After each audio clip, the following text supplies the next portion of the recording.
स्वामी ओम सर्वांना. तुम्हा सर्वांना आपले व्हिडिओज खूप आवडतात आणि त्याचबरोबर तुम्ही बरेचशी जी प्रश्न मला विचारतात.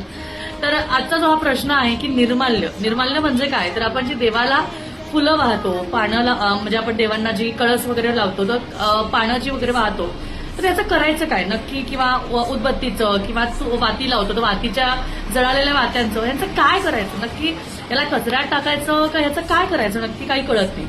सो एक खूप छोटासा उपाय मी तुम्हाला आज सांगणार आहे. उपाय नाही म्हणणार आहे याला एक छोटीशी अशी माहिती सांगणार आहे की कचऱ्यात कधीच निर्माल्य टाकायचं नाही. म्हणजे देवाला वाहिलेली फुलं, कळसाला लावलेली पानं, वाहिलेला हार हे कधीच कचऱ्यात टाकायचं नाही. कारण कचरा जो आहे तो वेगळा वेगळा केला जातो. ओला कचरा, सुका कचरा, बरोबर आहे, मान्य आहे, तो केला जातो, पण तरी त्याला कचऱ्यात टाकायचं नाही.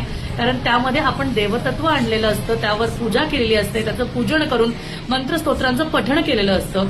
त्यामुळे त्याला कचऱ्यात कधीच टाकायचं नाही. त्यासाठी घरात एक कुंडी करायची. त्या कुंडीमध्ये खाली मातीचा थर करायचा आणि अगदी पातळ थर, आणि त्यावर कधीही पूजा झाली की ती फुलं पानं टाकायची आणि वरती थोडीशी माती टाकायची. माती अशी आणून ठेवायची की दररोज फुलं पानं टाकली की ती माती वरतून टाकायची. अशा पद्धतीने तुमचं ते खत तयार होईल आणि ते खत तुम्ही वेगळ्या वेगळ्या झाडांना वापरू शकता.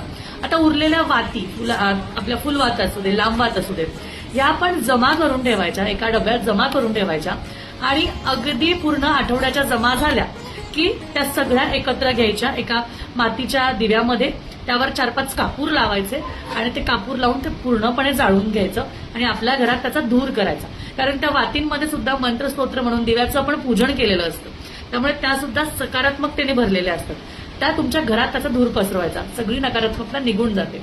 अशा पद्धतीने निर्माल्य आणि वातींचं तुम्हाला विसर्जन करायचं. श्री स्वामी समर्थ.